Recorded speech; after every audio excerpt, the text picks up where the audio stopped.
சிறிய சிட்டுக்குருவி மற்றும் பெரிய புயல். ஒரு பசுமையான கிராமத்துல ஒரு அழகான பெரிய ஆலமரம் இருந்துச்சு.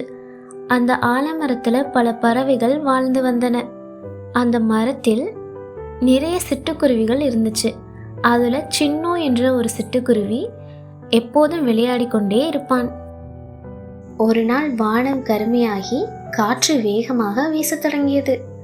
அப்போது காகன் என்பவன் அங்கு வந்தான். புயல் வரும், எல்லோரும் உங்கள் கூண்டுகளில் பாதுகாப்பாக இருங்கள் என்று கத்தினான்.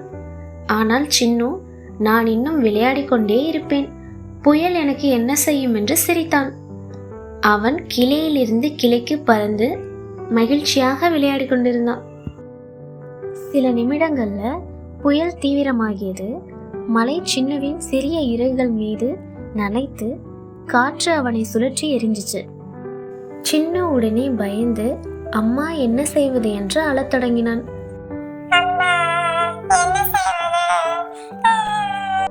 அந்த நேரத்தில் அங்கு காகன் வந்தான். சின்னு, என்னுடன் வா, என் கூண்டில் பாதுகாப்பாக இருப்பாய் என்று சொன்னான். சின்னு உடனே காகனுடன் அவன் கூண்டிற்குள் சென்றான். புயல் முழு இரவும் கொந்தளிச்சிச்சு. ஆனா காகனின் கூண்டு வலுவாக இருந்துச்சு.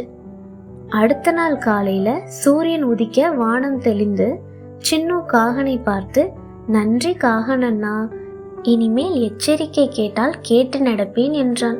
அந்த நாள் முதல் சின்னு எப்போதும் நேரத்திற்கு கூண்டிற்குள் சென்று பாதுகாப்பாக இருப்பான்.